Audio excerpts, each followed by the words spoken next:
Guys, आपको पता है जब एक माकोड़ा काटता है ना तो वो अपनी पूरी की पूरी मुंडी अपने मांस में घुसा देता है और अपने को बहुत ज्यादा दर्द होता है। अपन उसको निकालने की भी कोशिश करते हैं लेकिन माकोड़ा अपनी मुंडी छोड़ देता है लेकिन काटना नहीं छोड़ता। इतना तो मादरचोद होता है माकोड़ा। तो हाँ, ऐसे ही बातें करता हूँ मैं रियल लाइफ में पागल जैसी। तो तुम मुझे जज भी कर सकते हो मेरी बातें सुन के कि मैं कैसा हूँ। मैं पूरा नोबिता हूँ भाई। In fact Nobita is far far better than me. At least उसके पास शिजुका तो है। हाँ, लिख दो कमेंट सेक्शन में सिंगल। और इतना मन बुद्धि हूँ ना मैं, मेरे को सोने के अलावा कुछ नहीं सोचता। मुट्ठी भी मारनी रही तो मैं बाथरूम में भी नहीं जाता। इनफैक्ट मैं बिस्तर पे लेटे लेटे ही पैंट भी नीचे नहीं कर पाता, ऊपर से ही हाथ लगा के गिरा देता हूँ। और इतना ज्यादा आलसी हूँ कि जो भी मसाला पैंट के अंदर गिरा है उसे हाथों हाथ साफ नहीं करता कभी। छोड़ो यार, कल नहाते वक्त धो दूंगा चड्डी को, किसी को पता नहीं चलेगा। कानून की किताब में लिखा है कि जब एक बच्चा 18 साल का हो जाता है तो वो मैच्योर मैन बन जाता है। लेकिन मेरे केस में मैं मैन तो बन गया हूँ लेकिन मैच्योरिटी अभी तक नहीं आई। अभी रिसेंटली मेरे नाना जी टपक गए। मुझे मैयत में जाना नहीं था, मेरी मम्मी मेरे को जबरदस्ती लेके चली गई। मेरी माँ उधर औरतों के साथ में बैठ के पता नहीं कौन से अलग अलग गाने गा रही थी रोते रोते, और मैं इधर जोर जोर से बत्ती सी दिखा रहा हूँ भाई। मेरे को झाड़ फर्क नहीं पड़ रहा। 13वीं में गए थे तो खाने को बेसन भाकर थी तो मैं गाड़ी उठा के जल्दी से मटन खाने चला जाता हूँ। जो सूता ना मेरी माँ ने मेरे को पूरे जनाजे के सामने, और मारते मारते मेरी मम्मी मुझे भाषण भी अलग से देती है। जहाँ पर भी लेके जाओ ये ढंग से नहीं पेश आता, यहाँ पे हो क्या रहा है, और साला कुत्ता मटन खा के आ गया है। घर पे रखो तो ये पढ़ाई नहीं करता, झगड़े अलग से लेके आता है। जा जरा गू खा ले दूसरे के बच्चों का। एक तो यार ये मुझे गू खाने वाला कॉन्सेप्ट नहीं पसंद।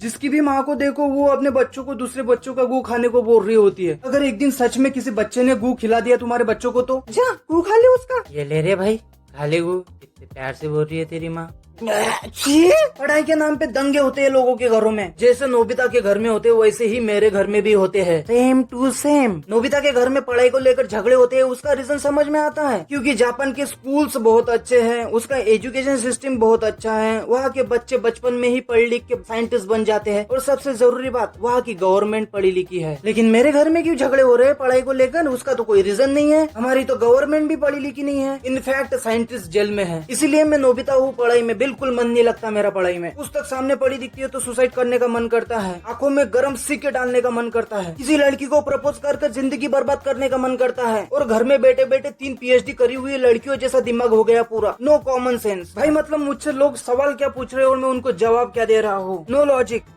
हेलो सर, क्या मैं आपसे एक सवाल पूछ सकता हूँ? हाँ बिल्कुल पूछिए। किचन में ऐसा कौन सा बर्तन है जिसके 2 छेद है? मुझे एक लड़की चाहिए जो महीने का 50,000 रुपए महीना कमाती हो, मुझसे प्यार करती हो, अच्छा खाना बनाती हो, दिखने में अच्छी हो, उसका फिगर अच्छा हो, उसकी हाइट 6 फीट हो, और सबसे जरूरी बात मुझे प्रिंस ट्रीटमेंट देनी चाहिए, बेयर मिनिमम। और भाई मैंने तो किचन के बारे में सवाल पूछा था। हाँ तो लड़कियां भी तो किचन में रहती है। और तुमने बहुत सारे एपिसोड्स में देखा होगा कि नोबिता बहुत ज्यादा उदास हो जाता है क्योंकि उसको अटेंशन नहीं मिलती उसके दोस्तों की, ना ही उसके फैमिली की, ना ही उसके जो चाहता है वो होता नहीं है उसके लाइफ में। और भाई सेम टू सेम मेरी जिंदगी में भी वैसे ही हाल है कुछ। तो तुमको सुनाने जा रहा हूँ, अभी थोड़ा सा उदास मत हो जाना, बट सुन लो। एटलीस्ट भाई नोबिता के पास कभी कभार उसके दोस्त है बात करने के लिए, घूमने जाने के लिए, उसके दिल का हाल सुनने के लिए। मेरे पास कोई नहीं है। जब से कोरोना खत्म हुआ है मैं तब से पागल जैसा घर में पड़ा हूँ। कोई मैसेज नहीं करता, कोई फोन नहीं करता। 5-6 सालों से मैं बस ऐसे ही। और जो दोस्त बने थे मेरे 2-4 कॉलेज में वो भी मेरे से दूर हो गए बिकॉज मैं सेमेस्टर में फेल हो गया था। उसकी वजह से मेरा 1 साल बैक लग गया था और वो लोग आगे निकल गए तो उनसे भी बातें बंद हो गई। और वो अभी कोई बातें नहीं होती क्योंकि कोई रीजन ही नहीं है बात करने का। ना ही मैं पढ़ाई में अच्छा हूँ, ना ही मैं दिखने में अच्छा हूँ, ना ही मैं कूल हूँ बाकी बंदों जैसा। और मेरे घर की हालत भी कुछ स्टेबल नहीं है, और ना ही मेरे इंस्टाग्राम पे बहुत ज्यादा फॉलोवर्स है। और तुम एक्सेप्ट करो या ना करो, कॉलेज के फ्रेंड्स इंस्टाग्राम पे फॉलोवर्स देख के बात करते हैं। और बस इसी की वजह से मैं घर से बाहर नहीं निकलता। लोगों से बात करनी नहीं आती, मैं घबरा जाता हूँ बात करते वक्त। खुद को खुश रखने के लिए एनिमेशन नहीं तो फिर डोरेमोन देख लेता हूँ क्योंकि मैं नोबिता से बहुत ज्यादा रिलेट करता हूँ। चलो कोई तो है मेरे जैसा मंदबुद्धि। कैसी लगी वीडियो? जल्दी से जाओ कमेंट में बताओ मेरे को वीडियो कैसी लगी। पूरी वीडियो भाई मैंने मोबाइल पे बनाई है मेरे।